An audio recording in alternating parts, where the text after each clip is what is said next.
Thank you, David. It was an honor. It was a surprise. It was an honor, and I'm glad to be back here. And some of you I know, some of our terrific friends, and I welcome everybody to the program.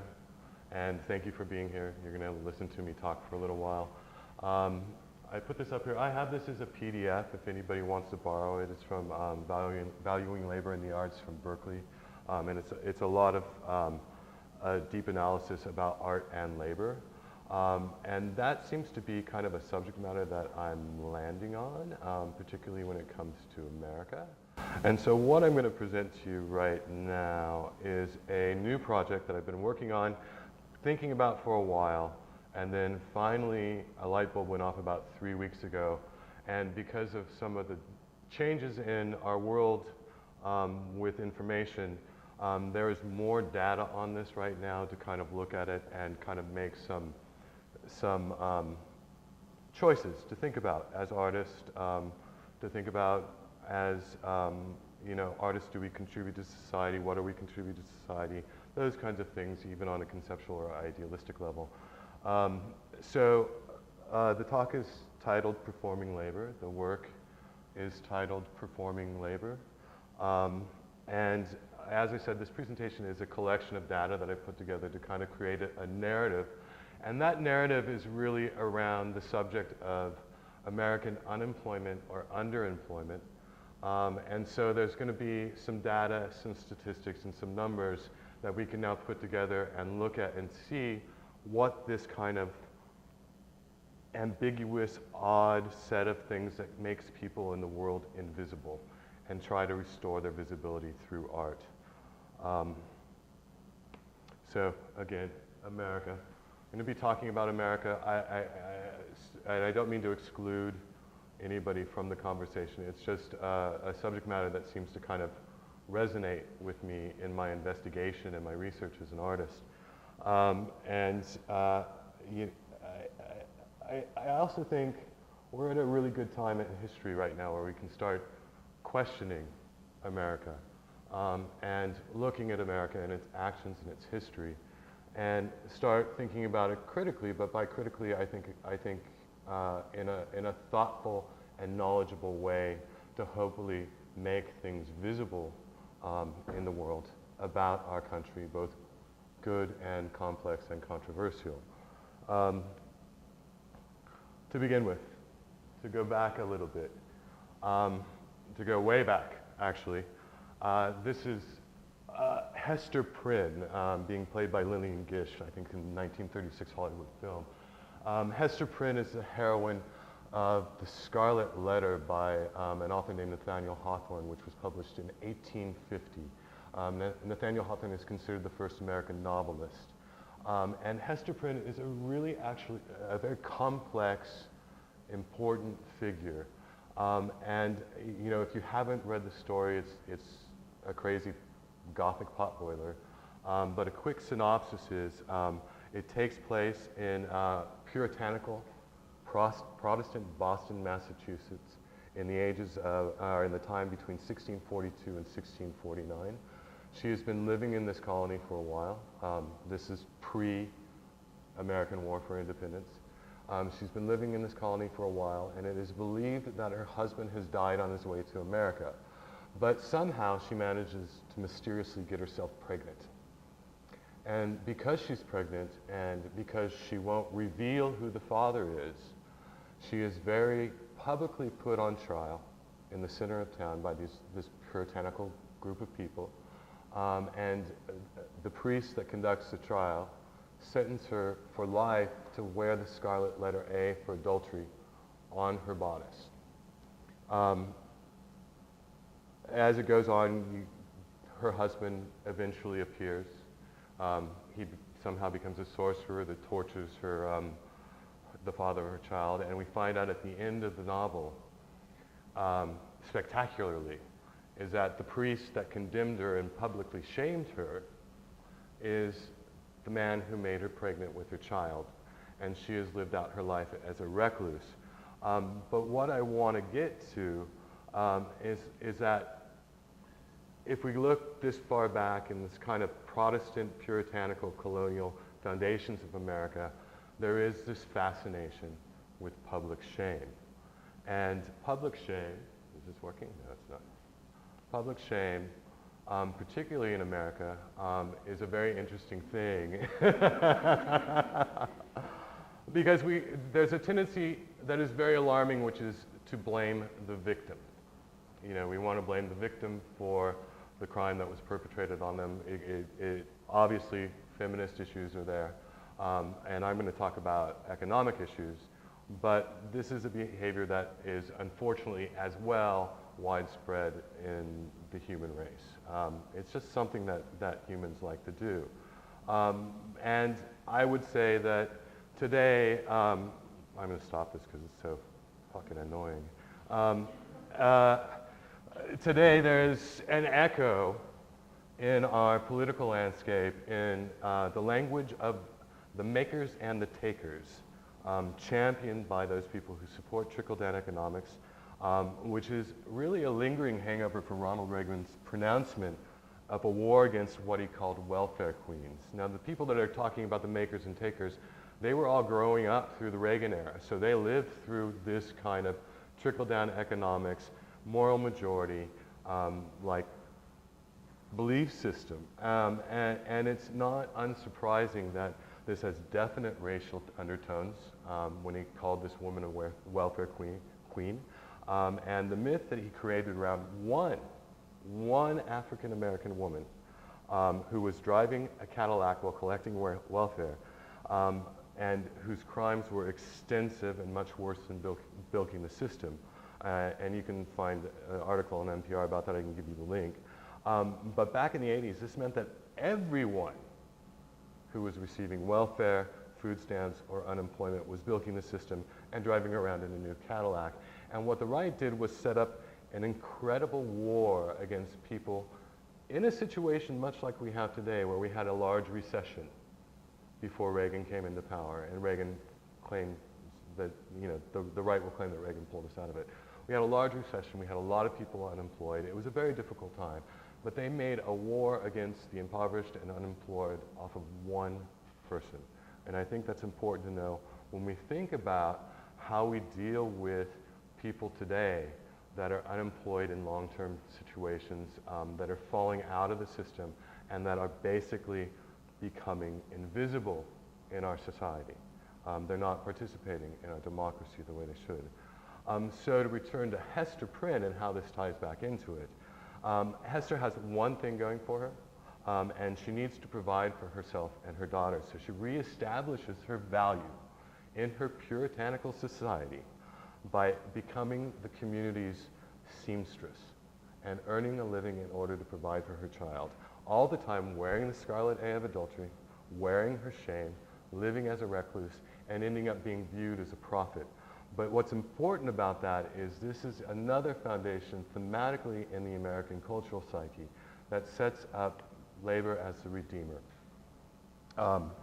And I would say that this is a tremendous foundation of pride in America and what is known as the Protestant work ethic, one that is deeply coexisting with the economical, educational, entrepreneurial, and political systems that make up the landscape of America and American capitalism. And it's the idea that everybody needs a job to do his part and participate in our democracy. This is the bedrock upon which the American dream is built and believed in. The American dream is the idea that if you go to school, learn a trade, work hard, save some money, you will do a little better in life. And then that will translate to your children, and your children will do that much better on, and so on, and so on, and so on. And if you fall, pick yourself up by the bootstraps, get back to work, and your chances for success will increase through persistent labor.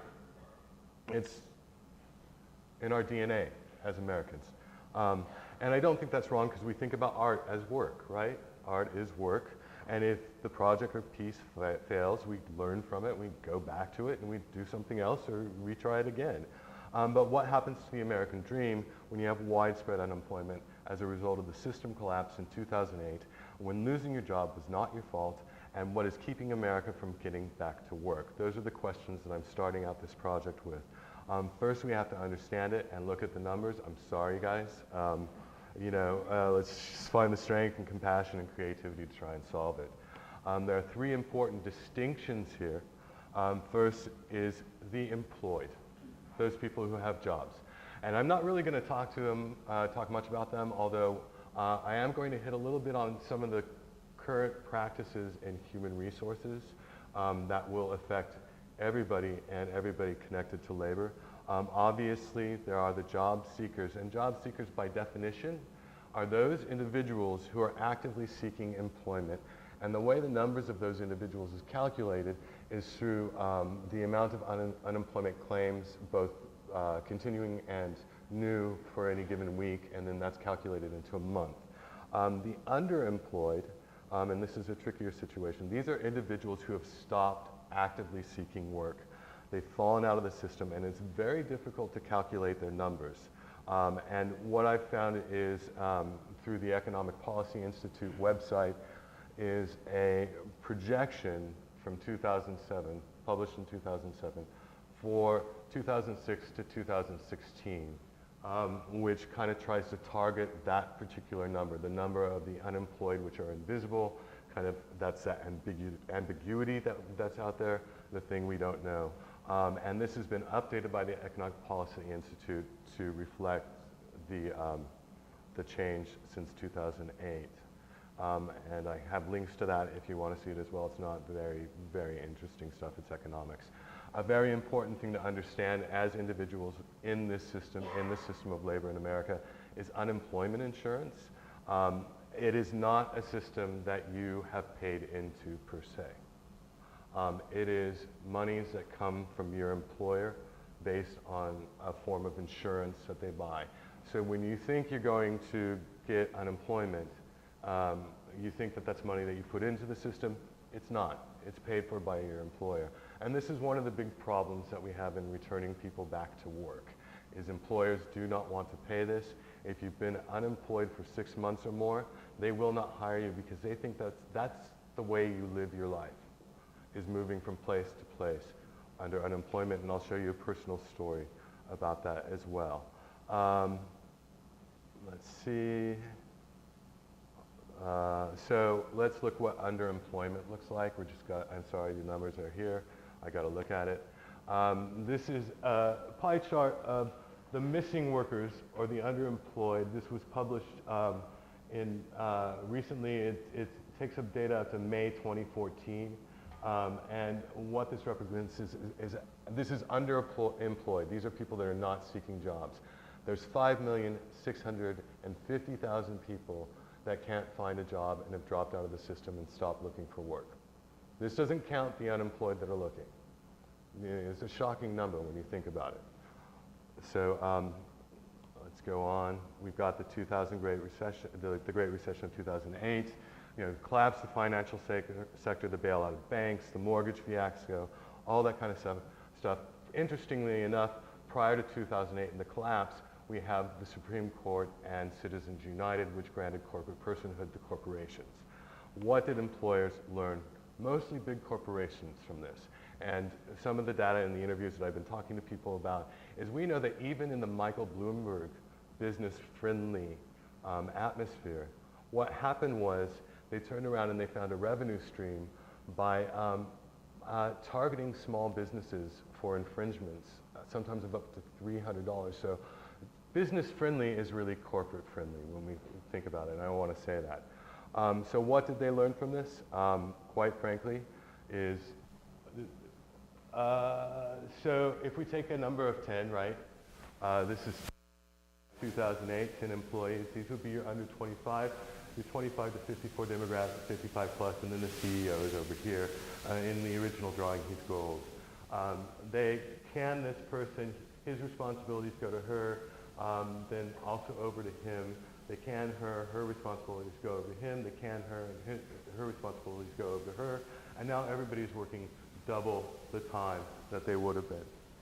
They're working with double the responsibilities and no raise for these responsibilities. Okay, so we go on, and now this guy freaks out because he can't handle the workload, and then that multiplies again over here. And if you don't see a lot of the work increasing. And I don't mean that. But now we've lost nearly percent of all the jobs post-2008, and we've got people working triple the amount of responsibilities for the same amount of pay that they had before. That's what happened. What did they learn? Staffing the Great Recovery. Okay, so over here, this 55 guy decides he's going to shift over here. She's been here as a receptionist and had all this extra responsibility, and now she wants to move over into this pool and have greater responsibility. And what they do is, in order to get rid of him, they pay him his payout, and they bring her in at up to 75% less than his cost. So they actually save money by forcing this early retirement. And so they bring in a new receptionist, and then what happens is this guy freaks out, and they bring him over here, again, paying him 75% less than this individual was earning. And so now what we've got is all these people still working multiple responsibilities, less money is being paid, and they're getting rid of this whole sector of employees in the 25 to 30 or to 50. These guys retire out and that kind of stuff. There's more statistics on that as well. And 61114 on another report from Economic Policy Institute, the earnings of CEOs are up 296 times the salary of the typical employee. It's interesting, I think. I mean, I didn't know I was a number wonk, but it's interesting, I think, because it affects almost every aspect of our lives. And labor is important to economy and the success of the rest of the world. And so now another group of people that I want to be a little bit tough on is the revolution in human resources. Human resources, I don't want to doubt that the position is difficult because humans are messy beings, right? But what I'm trying to do is actually really make visible the landscape of labor and the landscape of unemployment and underemployment. And HR is significant in that role. I long thought to be the balance between labor and employees. That's what we traditionally think of them. They oversee the training, development, and benefits that employees receive. They manage recruitment, separation, as well as payroll and productivity rewards and discipline. But somewhere along the line, and I haven't found the exact date, they decided to be a valued player at the table and prove that they too can drive profits. And they do this by the manipulation of labor and the work environment. And I'll quote from Wikipedia. The human relations movement grew from the research of Elton Mayo and others whose Hawthorne studies in 1924 to 1932 serendipitously documented how stimuli unrelated to financial compensation and working conditions yield more productive workers. And this has been a practice, a discipline, a study since this time period to kind of see how far they can reach into the manipulation of people, manipulation of labor for productivity and profits. It's very interesting, particularly when we get today to the era of technology and how they've gone deep into that. And this is going to be from workforce.com, which is a publication for the human resources discipline. It's called a discipline. I'll let you just kind of take a look at it and see what you think for a minute.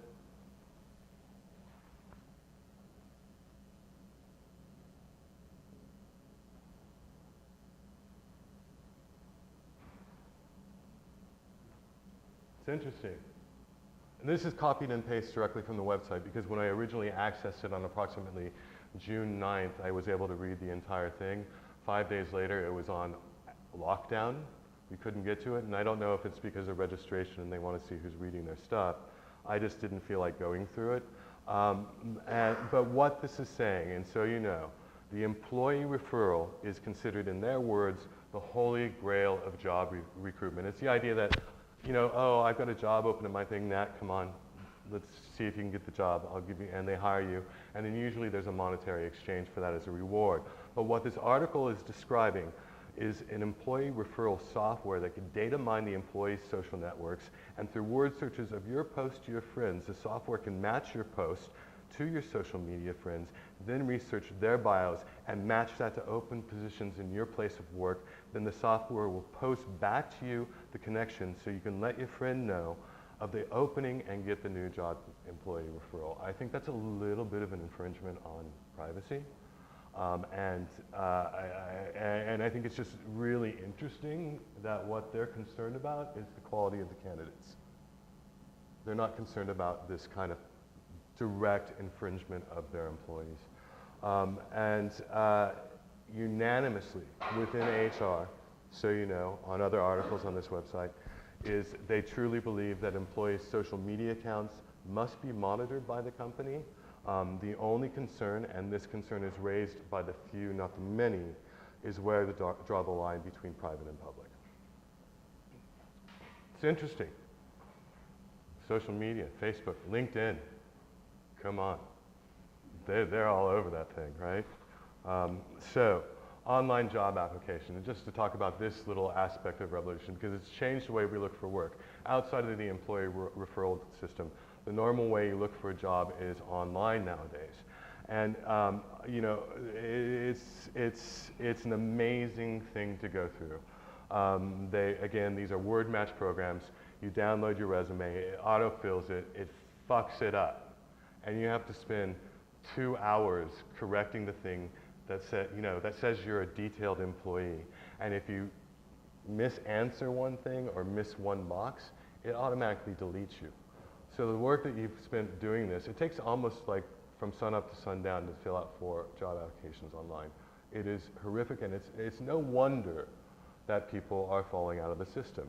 And there's more to that than this. And the only way I can kind of really describe this is to kind of give you this quote. And however, this reply seems never to have reached the first department, which I shall call A, and went by error to another department, B. So Department A was left without an answer, and unfortunately, B didn't receive our entire answer, either because the contents of the file never left us, or because the file itself got lost on the way, though certainly not in the department itself. I'll vouch for that. All that came to Department B, in any case, was the file folder, which simply had on a note saying that the enclosed, though in reality, unfortunately missing file dealt with the summoning of a surveyor. Meanwhile, Department A was waiting for our answer. They had preliminary notes on the affair, but as often happens, and this is quite understandable and even justifiable, given the precision with which such matters must be handled, the designated official was expecting that we would answer, and he would then summon a surveyor, or, if need be, engage us in a further correspondence about the matter. As a result, he paid no attention to his preliminary notes, and the entire matter slipped his mind. That's Franz Kafka, The Castle. And HR and online recruitment is basically the door to the castle. It's frustrating, you know. So what do the numbers really look like? This is job seekers as opposed to unemployed. And if we look at this, there are 11,700,000 active job seekers looking for a job. And by the way, this was just published on June 11th, so you know. And there's 3,800,000 job openings available. That's 1 job for every 3 people. I mean, it's staggering. And it's staggering that we as a country cannot do something about this. You know, we cannot do it, and the system is, I'm gonna say, we hear a lot that this is cyclical. I'm gonna kind of keep going further and kind of push the idea that it's systematic. It's a systematic change in the way we deal with labor, employ labor, and that kind of thing. So now I want to return back to the letter A. And here's another real big problem in the system. At first, I presented as adultery in the Scarlet Letter, but I think in our lifetime, the letter A means a new thing, and that is ageism. Ageism is a very subtle, very pervasive prejudice in our society. And when it comes to unemployment, it is even increasingly more pervasive. But it is surprising. So when we go back to the demographics of the underemployed, right, we have the 55 plus men and women. We want to think that this is probably the people that receive the most ageism. It's not. They're actually pretty resilient. And what happens, you know, again, they get forced retirements where they get their payouts and they get those things. They're also holding on to their jobs longer in order to build their retirements. So they're holding on to positions that could be open for other people past the age of retirement. And then if they did lose their job during the 2008 recession and the recovery, well, they also turned around and were able to take lower paying, lower skilled jobs to kind of take away from that chunk of that thing. So what they're really doing is they're really eating into this demographic, which is the under 25 demographic. And this under 25 demographic, the numbers look small here. This is a global problem. And most economists today, particularly recently, will start to say that we are actually losing an entire generation if we don't do something about these people. They're low skilled, they're low paid, they're high turnover rate, and they're historically known as the last hired and first fired. Now, 25 to 50-year-old workers in their prime years. This is the most significant blow. This represents people working in their prime. This represents the largest body of the working populace. This represents all sectors, the manufacturing jobs that we're having a hard time bringing back and that will probably never come back, but also administrative, clerical, teaching, construction jobs. And what these people are experiencing is they're finding that because they have aged in the system, they have experience, you know, they are finding at a certain point that they can't get jobs because they were higher paid, they're higher insurance rates, and they're not close enough to retirement to get them out. And I would also suggest that there's a new demographic within this that is what we hear in the language of we can't find skilled workers. And that demographic I would like to pull out of here is the 25 to 34 age range. When you lower your search for employees to a sliver of the public that's between a 10-year age demographic at 25 to 34, because where we look is media has been replaced by or traditional media like TV, that's replaced by social media, and so they're considered more important to deal with social media as a marketing. They're brought in at up to 75% less than what a normal employee would be doing. If people in this demographic, the whole demographic, 25 to 54, find a job back, they're doing the same job with more responsibilities for less work, they've lost 10 to 15% of their lifetime earnings. And that's never going to come back. And I'm going to say that the job creators in this company and in this country, and job creators is a very specific pointed term towards the right wing in Congress, have broken the contract long held between America and labor. And this is what the population looks like. This is what the actual number. So when we hear 6.3% unemployment, that's a lie. These are the real numbers. According to the population, estimated unemployed combined with the underemployed puts us at 17.78% unemployment in this country. So, sorry, it's depressing. To bring it down to a personal level, I do have the link to this. If you're interested, I would highly recommend reading this article from November 16, 2013 in the New York Times. It's called Caught in the Revolving Door of Unemployment. It is the story of a woman named Jenna Barrington Ward who worked at MIT. We're not a slough here. You know, we're not a slough. She worked at MIT. She lost her job in 2008, and for 5 years she's been traveling around the country trying to find a job, can't find one. Her unemployment's run out. Her possessions are scattered all over the country, and the story takes place at the moment on the eve before she's filing bankruptcy. Here is her description of what she meets when she finally gets a job interview. I've been turned down from McDonald's because I was told I was too articulate. She says, I got denied scrubbing toilets because I didn't speak Spanish and turned away from a laundromat because I was too pretty.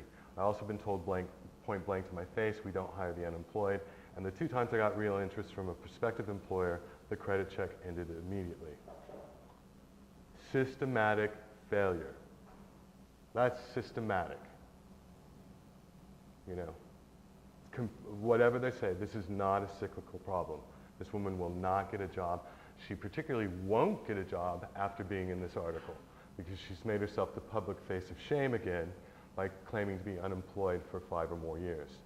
Here is what one of her critics from the comment section below in the Times said, and this is mild. First of all, she said she was laid off by from the same administration, which is the same employer, in 2011, not 2008 at the peak of the crisis. She was warned about the layoff weeks in advance and was offered help, encouragement, and references in finding new administrative positions. That is a new move by HR. It's a PR move by them to make sure that the company is looking good and relocating people. But really, this woman probably got the one administrative job that was open at that particular time. And then we get to the last paragraph, which says, this leads me to wonder what the story behind the story is. With that woman featured in this article, it's difficult to believe that other layoffs in the same employer could have been handled all differently than mine was. The only reason I can imagine is that she did not leave with good references. We're blaming the victim here. It's terrible. You know, whose responsibility is that? It's her, it's her responsibility that she's unemployed, although, you know, this is public shame, that, and although we know that there are 11.7 million job seekers and only 3.8 million jobs today. Sorry, uplifting stuff, right? And we're done. We're done with that. So I'm going to briefly talk about this project. The idea has been percolating in my head for a very, very long time. The light bulb went off about 3 weeks ago, and I've been scrambling to try and understand, wrap my brain around this economic data. At the same time, I've been talking to fiscal sponsorship organizations. If you don't know what they are, there's NIFA is one of them. Fractured Atlas is a great fiscally sponsoring association. If you've got a project, right, and you need some money for it, and particularly if that project has some kind of public good about it, right, you can go to them, apply, and they will decide whether or not they're going to take that on. But when they take that on, it allows you to crowdsource for funding. It allows you to accept donations under their 501c umbrella, C3 umbrella, and that's kind of a great thing to know. And they're located here in New York, as well as NIFA. The project that I am working on is called, very simply, Performing Labor. It started when I hit this blur in language between artwork, job performance, and performance art. And I just started continually blurring the language, and there's a lot of correlate between the two things. So when you think about it, my mission statement for the project is to make the voices of the unemployed visible. One of the aspects is to try and figure out a way to get their stories, maybe get them on a website or get them as some kind of live performance, them telling it to people, so we can hear what their experiences are, so that we can build that compassion and understand that it's not their fault, right? We can kind of begin to restore their dignity, and begin to restore their dignity through labor as art. The other idea is to remove the stigma and actually remove obstacles that impede their employment. And here's my intention: to place real unemployed in real work environments and have them perform the real labor of a normal employee in that environment, in that business. To call that work that they do art, and to pay them a living wage for their performance of labor. And because I'm having to talk to lawyers, business people, and accountants, I have to actually cite an art historical precedent so that they understand that this is art and not just some kind of feel-good thing. So in this presentation, I'm very happy to present this as a precedent in art history to build off for this piece. And this is Meryl Laderman-Euclides, who is actually scrubbing the steps of the Brooklyn Museum as a performance to make visible the work of women in 1969. It is built off of her manifesto of maintenance art, and the project is called CARE. She continued this throughout in various other cultural locations where she would go in, clean the place, clean the glass, mop the floors, and some of them she would even lock up at night. She also is more famous for going around and shaking the hand of every garbage man or waste collector in New York City. And she's loved by those people. And her work is amazing. And this is the precedent. Like, it's not the reference, it's the precedent. I'm talking to lawyers. So this is the precedent for the piece. And I'm currently building a 501c3 operation in itself. It'll be an arts organization. The language will have to all be arts-based so that I can continually prove that it's art, so that I can take in donations. The original idea was like to say SVA was having a party and they needed 5 temporary people. Well, I would have 5 temporary unemployed people that I can go put in there and they can work that party for service or whatever it was. And that SVA could then donate back what their salary was. And that doesn't work because within the language of 501c3, there's a service clause. And in order for this to work, this needs a full deductible donation. And so I'm currently working out the legal stuff with that with lawyers. And this is where I'm at. This is where I'm building. I hope to have the thing up and running by Labor Day of this year, which means I have to kind of push through the legality and all that kind of stuff. I also have to work with the human resources and business sector and then work with the individuals to make sure that we set a standard and code of ethic. But I think by changing the way we look at it, changing the way we look at unemployment, again, we can restore some of their dignity, we can put them to work, and we can make the work they do seen as art and make a difference maybe in the problem. I'm hoping so much that it'll happen. And that's the end of my presentation, so thank you, sorry. Thank you for struggling.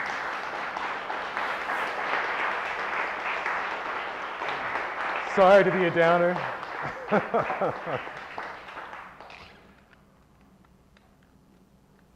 So depressing. It is depressing. We should be angry, actually. We really, really should be angry.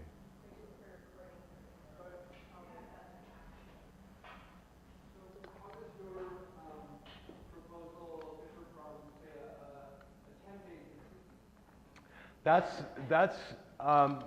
why I'm having to cite our historical references and having to actually kind of really work with the language so that that blur between language and business happens so that it can be seen as art. And also, we can say that this is a situation where art is imitating life, And I am also an artist, and I can say, you know what, I'm going to call it art, it's art. So there's some tools that I can use to make it be viewed as something other than a temporary agency. There's also using the whole production as an opportunity to document this particular period in time, so that we can learn from it. It doesn't really address the labor relations within the art world per se. No, it's not meant to. Well, I mean, it's very general. It's almost like job lot for humanity. Right. So in the art world, for instance, we suffer from these inequities completely. It's like, I remember my first experience with the Whitney Museum, that I was doing a 2-month performance there, 9 to 5 every day, and I wanted a salary. You should have a salary. And they were like, what? Yeah. I mean, it was really a very odd, because I just thought that should be part of the negotiation as an artist. And the whole thing in the art world is about exposure. Right. Because your dream is that you eventually can be one of those blue chip artists to sell for multi-dollars. In a way, it's a microcosm within the macrocosm of the, and they really do reflect each other, in everything that I'm looking at. They really, really do reflect that. What you see happening in the art world in those kinds of situations is happening in the greater world, in terms of labor in itself. And if anything, one of the things that I hope is, again, to kind of, as I blur those lines, that starts to make the correlation there between the two. If I say that working at a desk or, taking people's cash or, tearing tickets or whatever that is performance art in itself. It becomes visual. People start to see it. They start to realize that art is labor too. Now, how that works, I haven't quite worked that stuff out yet, but art is definitely a microcosm of the macrocosm. And also, did you see the David Brooks editorial when the Tomas Piketty book came out? There's quite a bit of editorial around this, and ArtNet picked up on as well, Ben Davies, various other people, that inequality, basically what David Brooks said, is inequality is good for artists. Because why would we have Manet, Degas, and all that kind of stuff, and all these artists have benefited from these times of inequality? That's one of the right-wing attacks on capital in the 21st century by Thomas Piketty. So it's all interrelated, right? It's a matter of getting up and going and looking at it, making the correlations, and again, making all this stuff visible as much as possible, as clear as possible, in ways that people can understand it, between art and labor itself.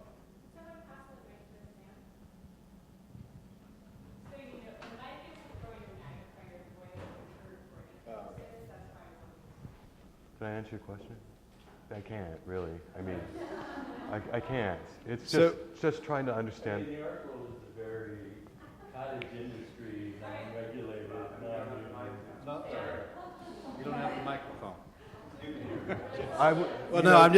I'm just curious. How would you Say one define? more thing. I would say most proponents against art and the art world, or against contemporary art, you know, the kind of more conservative Americans, you know, like the Koch brothers putting their name on traditional art landmarks all over the country. Those people fail to recognize that the art world is the free market. It's the thing that they are most interested in, but they fail to recognize it as that. They fail to understand it as that, and they fail to understand it as a market, as a labor, and those kinds of things. And that's a huge. They just like to. Yeah. It's like no Federal Exchange Commission looking at the art world. So. Well, a lot of them just look at the numbers and freak out. You know, the auction numbers, and freak out. You know, Damien Hirst, a shark. Why would you pay $12 million? So how do you define labor and laborer? And I guess the question that kind of comes to my mind was, say you have a CEO who's making $350,000 a year and has, you know, been basically set out to pasture. I mean, is there room in your project for someone of that nature who's interested in, you know, whatever the labor definition that you have is? I guess I'm curious about how you define labor. They could take some of that $350,000 if it's been accumulating year after year and donate. But how do you define labor and labor, I guess, is the main question. I mean, we're specifically looking at middle-class jobs that have been lost over the last 5 years since 2008 that aren't coming back. I don't have a particular answer for manufacturing. I will be very clear on that. I don't come from that. I have 25 years of management experience as well, too. So I understand the kind of white-collar aspect of this and the service aspect of it. And I'm going to have to start where I know in order to kind of build and grow from there. So labor and laborer, actually I can't use the term laborer. I have to actually think about it as like, is this person, Nat's going to come be part of it. And I put Nat in a position, she can't be a laborer, she has to be a performer. Because I have to get around the service clause in 501c3 deductible language. But she performs as a laborer. She's performing labor. She's performing the labor that position requires. So it's not theatrical. What's that? It's not theatrical. No, it's very mundane. It's very literal, very mundane. But what it does is, as she's performing her daily thing, she has to be aware that people are now watching this, or could be, or might not be. But there's a potential of now having eyes on that particular thing, which is what I hope. But well, that's why my question is about the specificness of the art world as opposed to the general. You gotta have a mic. You gotta have the mic. Sorry.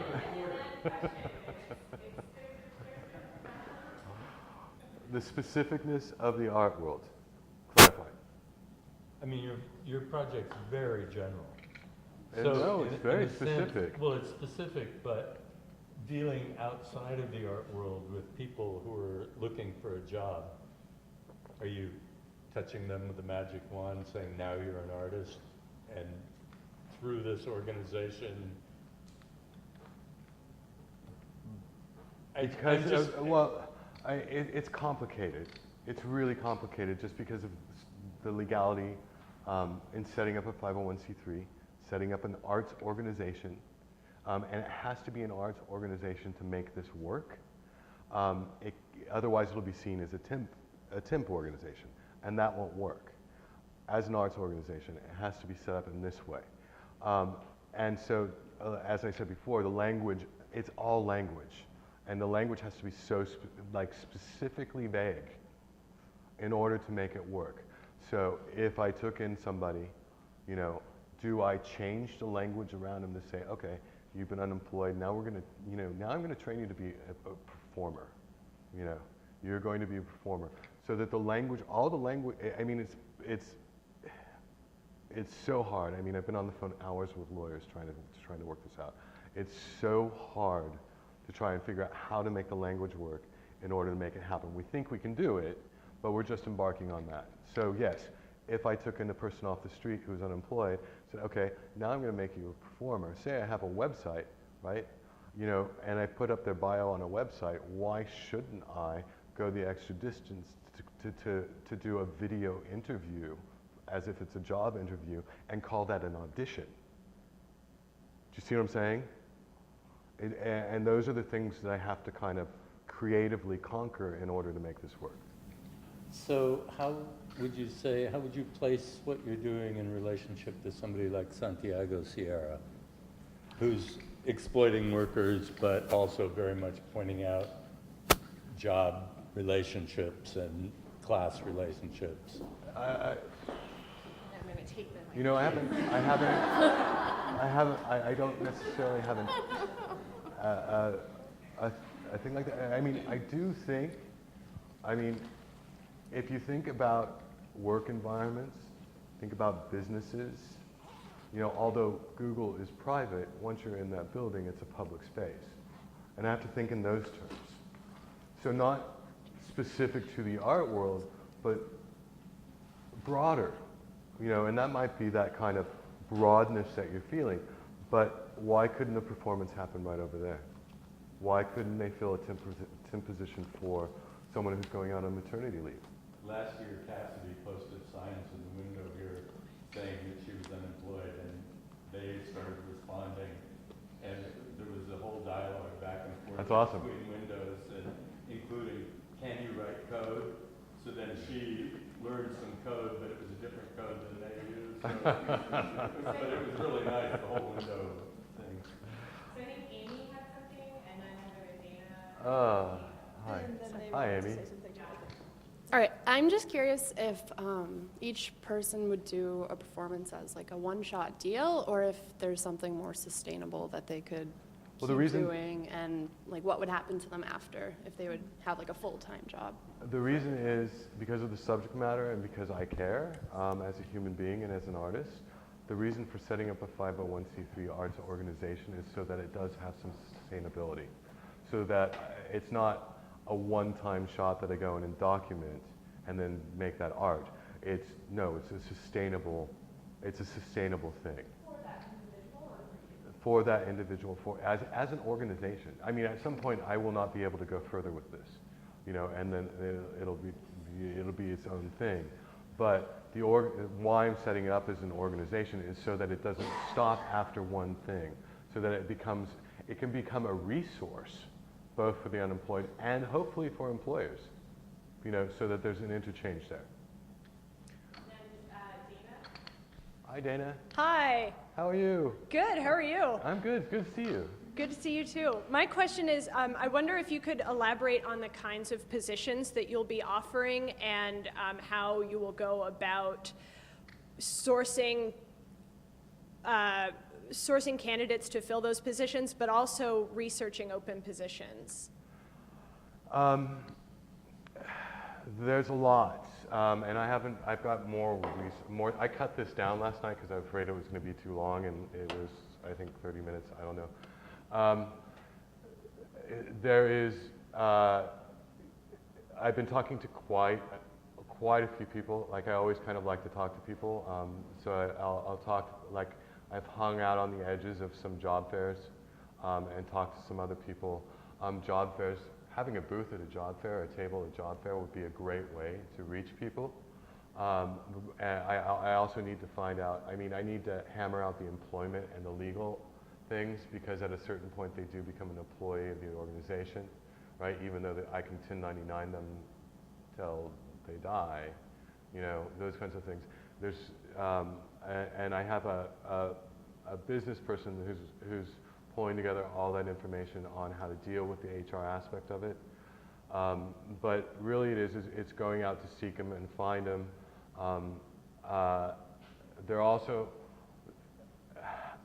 There has to be a real strong code of ethics within the collective of the thing, because in our day and age, if one of them fucks up, everybody loses and the thing goes down.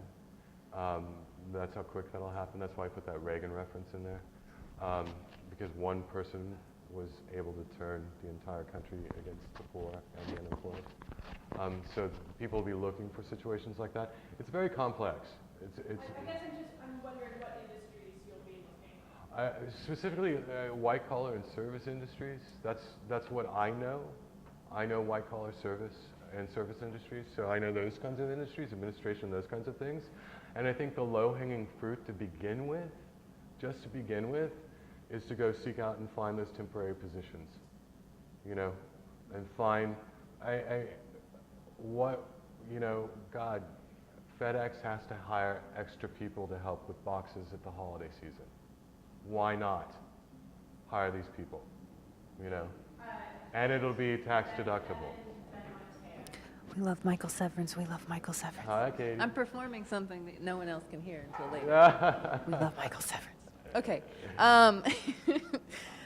So I'm in thinking about how you came to this project. I reflect back on your thesis project in the theater, where you sat at the table and you had a bit of an exchange with us that came and sat in the chair with you. Right.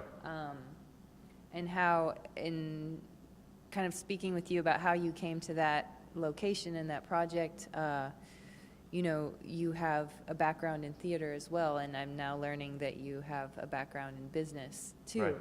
And I just wonder if you can talk about a little bit on how those concerns, maybe you were already concerned with this subject matter, but how maybe that came about after you graduated and went out into the world, and what that was like for you after you graduated and how you've come to this.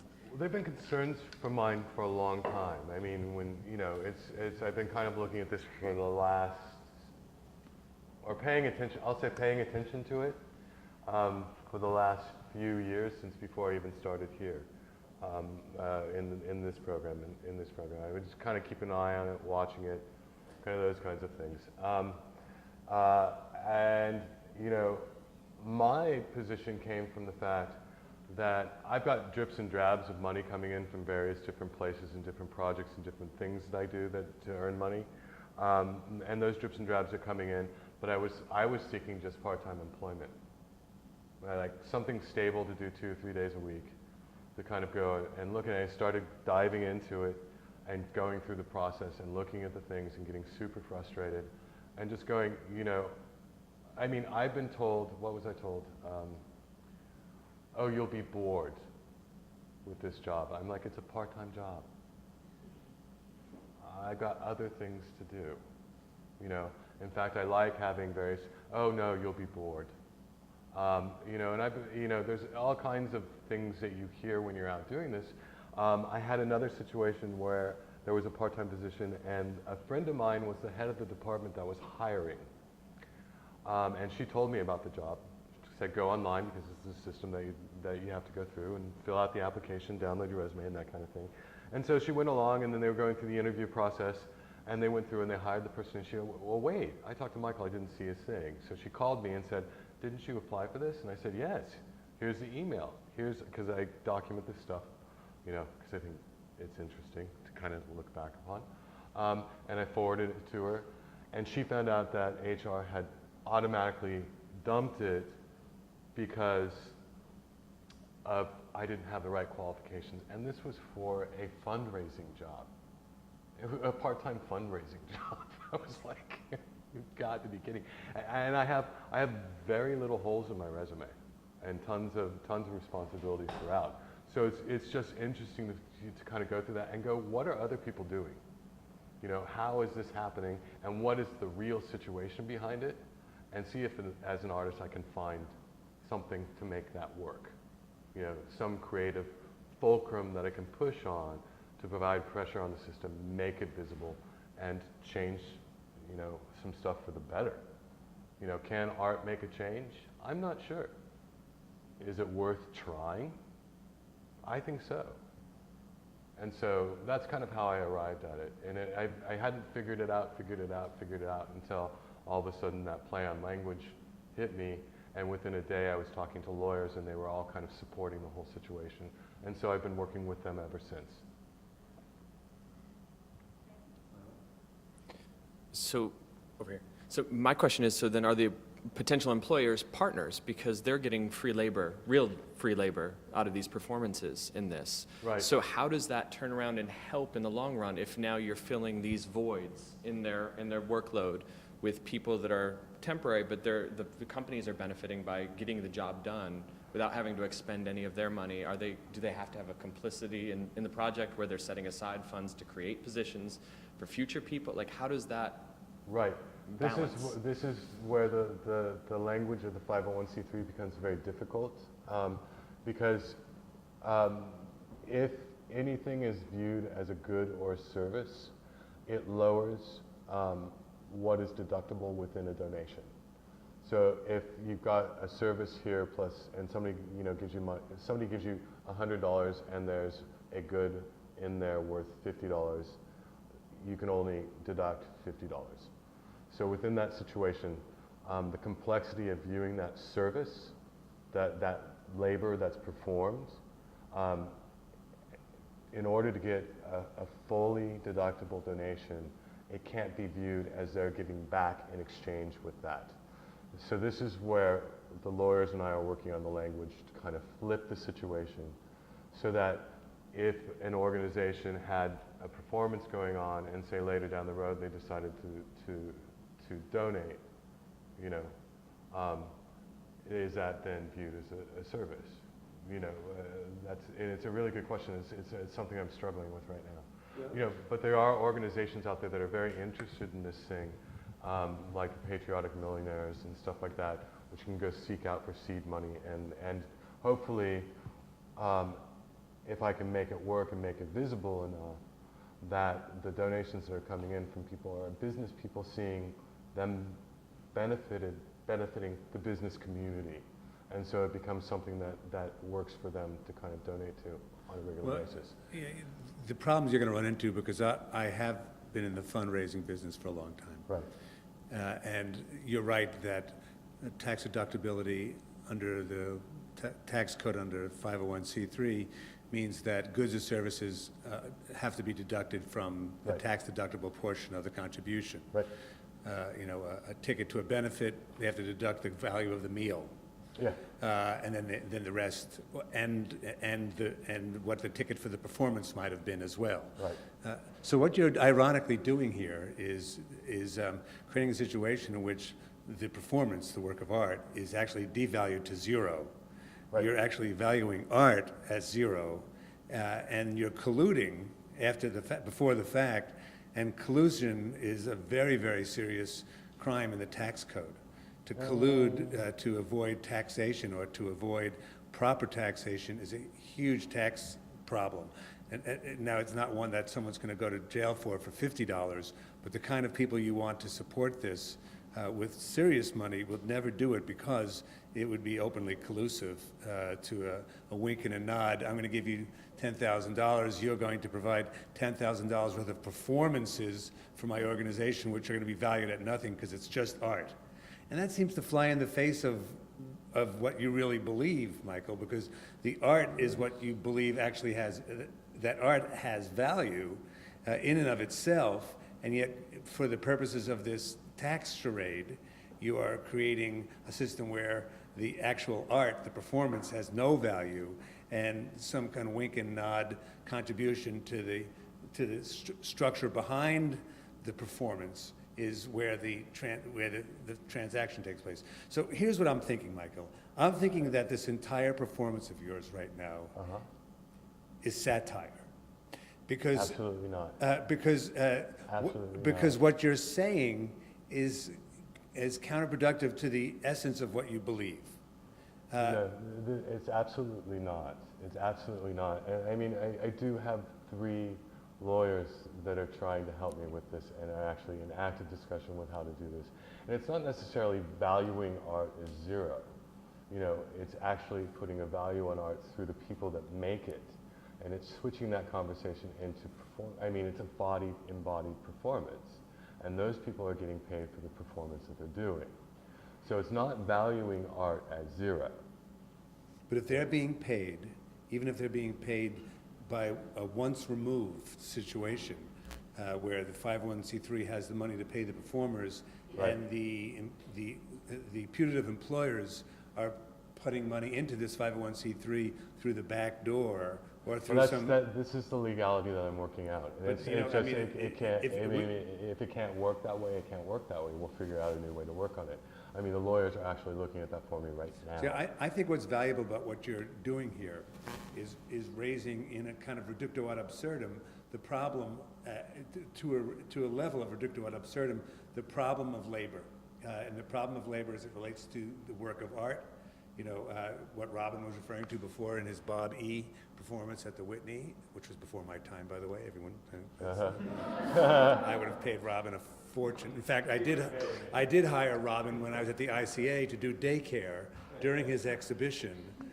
He had a one-man show, and he did daycare for anyone, any people who wanted to bring their children and see the exhibition. They could leave their children with Robin, and he did daycare, which was very good. I mean, you know, so I see the intention of this project here, and the unintentional value of raising in such a hyperbolic way the value of art as somehow having to be zeroed out because of its relationship to a loophole within the tax code, and yet the value of a contribution can be wholly deductible for some plutocrat or fat cat who has enough money to need, or enough profit or enough income to need tax deduction. So there's an ironic kind of slippage here.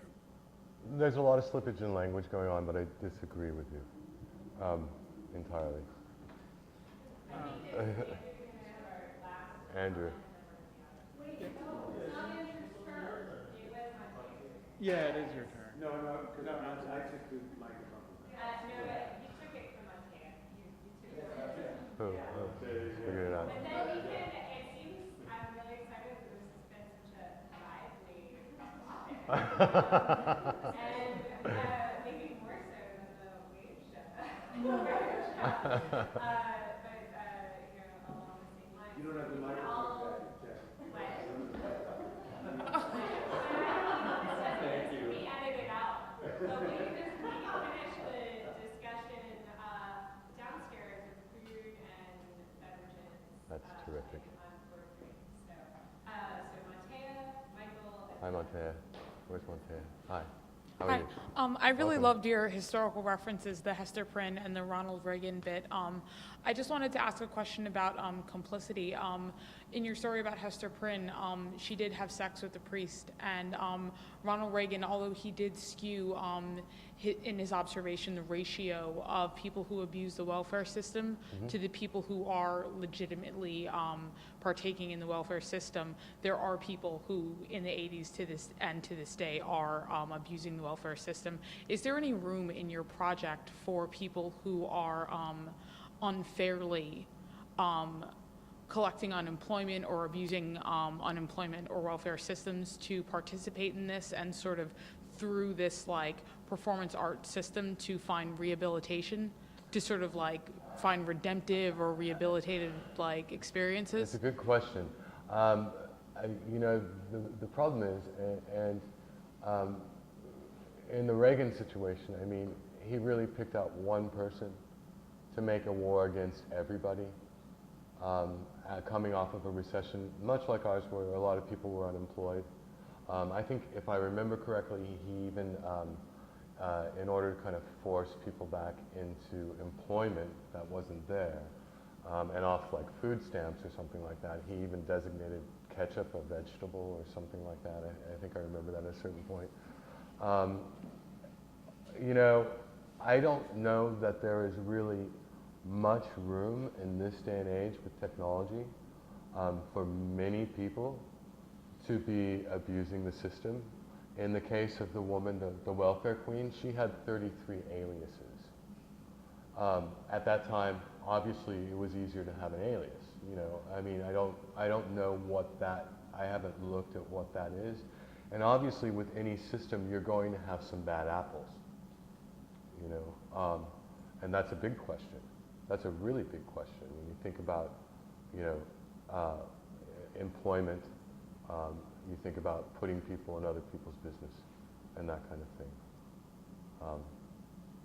You know, and I don't know if there's rehabilitation can be done in those cases. And it's not necessarily what I'm seeking. I'm more concerned about the dramatic number of people that are unemployed and underemployed and invisible in our society, and how that's going to continue to degrade our society. You know, to degrade the democracy and the participation in our society. That's where I'm more concerned. And I'm more concerned that they have a road out, you know. The traditional notion of working is it's easier to find a job if you've got a job, right? And if you're not working, you're unemployed, people are definitely not hiring those people now. They're like literally flat out saying it. We will not hire the unemployed. So I don't know in this day and age what the percentage of people are that are abusing that. I haven't looked at that. Okay. I don't think there's a lot of room for it though. Yes, and TransUnion and all those, you know, they merge all three of those. Thank you, Michael. Thank you very much. Thank you all, welcome.